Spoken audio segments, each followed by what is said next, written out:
Assalamualaikum warahmatullahi wabarakatuh. Jumpa lagi dengan channel Suyek.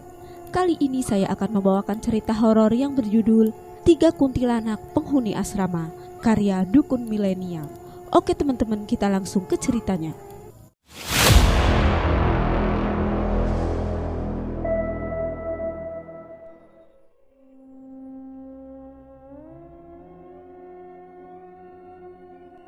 Sekelompok perempuan muda menginjakkan kakinya di area LPK, Lembaga Pendidikan dan Pelatihan Kesehatan. Tawa mereka riang, penuh sukacita menyambut mimpi kecil mereka. Kegembiraan makin bertambah ketika mereka bercengkrama dengan siswa lain dari beragam daerah. Saling menyapa, kemudian berkenalan. Tak dihiraukan penat yang menyelimuti raga karena kebahagiaan adalah tercapainya harapan dan impian. Akhirnya kelelahan mulai menghinggapi tubuh mereka hingga berbalut keringat. Peluh pun mulai mengaliri kening dan pelipis yang tak lagi bersih, penuh debu. Ada keinginan tak tertahankan untuk meluruskan kaki-kaki panjang mereka di ranjang kasur yang empuk. Tubuh mereka butuh istirahat. Waktu beranjak cepat hingga di ujung senja. Pelatihan di hari pertama usai sudah. Mereka segera berlari menuju asrama putri. Tiba di depan asrama, mereka pandangi bangunan tua berwarna kuning pucat itu. Sebuah bangunan dengan arsitektur klasik dan berjendela kayu jati. Pintu kayu berdiri kokoh menanti penghuni asrama untuk masuk. Di atasnya bertuliskan Asrama Putri dengan tulisan italik. Tepat di depan pintu masuk itu, tiba-tiba berdiri bulu roma para siswa. Entahlah, ada aura berbeda yang sangat tidak nyaman mereka rasakan. Kulit tangan mendadak dingin, meremang dan merinding tanpa sebab. Mereka mengucapkan salam, namun tak terdengar jawaban dari penghuni asrama. Rupanya kamar-kamar masih sepi.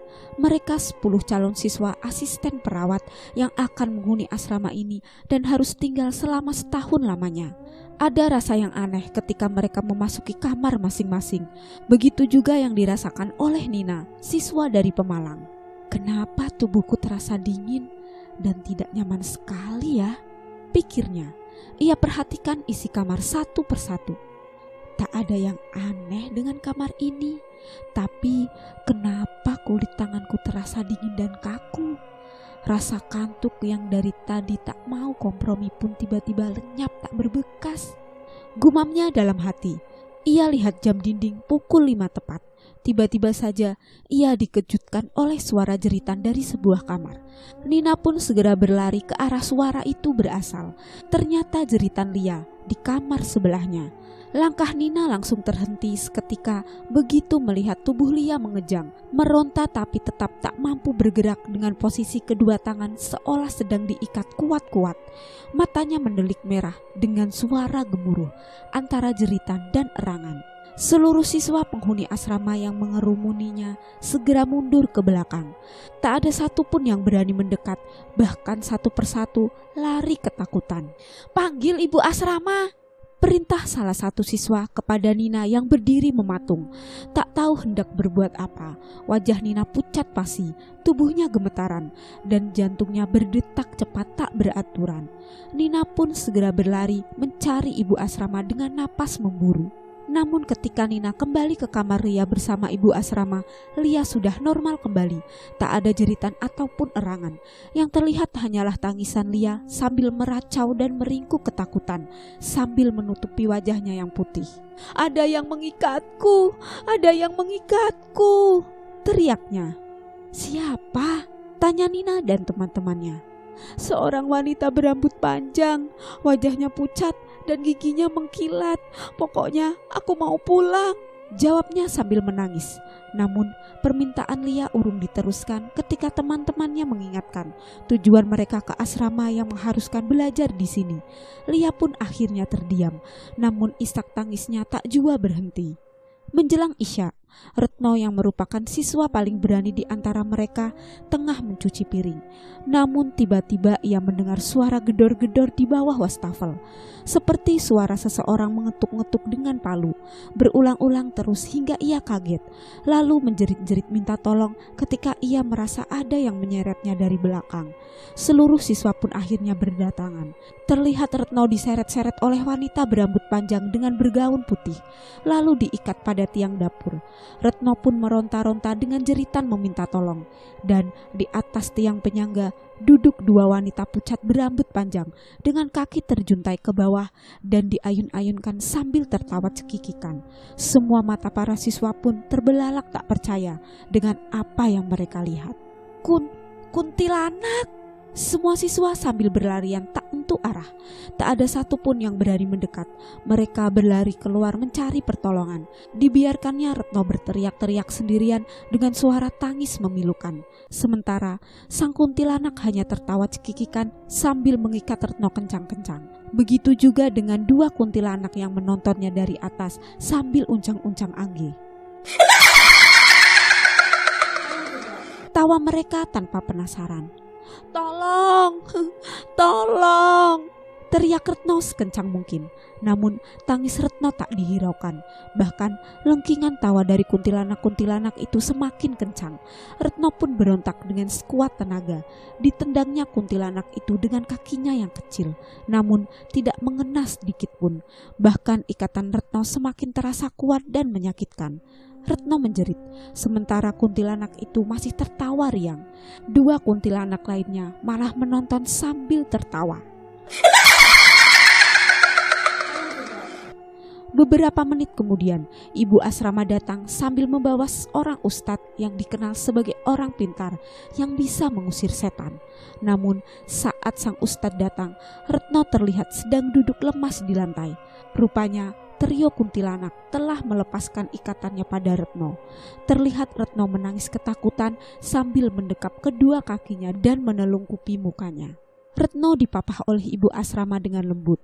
Setelah sang ustadz membacakan doa-doa dan ayat kursi, para siswa disarankan untuk menerangi seluruh ruangan di malam hari dengan lampu neon yang bersinar putih terang, bukan lampu bohlam yang sinarnya kuning dan redup.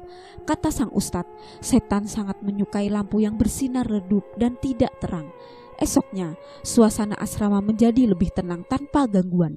Namun 2 hari kemudian, asrama dikejutkan lagi oleh suara jeritan Wulan yang tengah menerima telepon. Beberapa kali Wulan menjerit-jerit, namun tak dilepaskan genggamannya dari gagang telepon tersebut. Setengah jam kemudian, Wulan baru bisa melepaskan gagang teleponnya sambil menangis histeris. Kemudian ia bercerita bahwa ada yang meneleponnya menggunakan private number. Suara yang ia dengar sangat aneh dan menakutkan. Ada suara dentuman, lengkingan, teriakan, cekikikan, dan gemuruh hingga Wulan menjerit-jerit.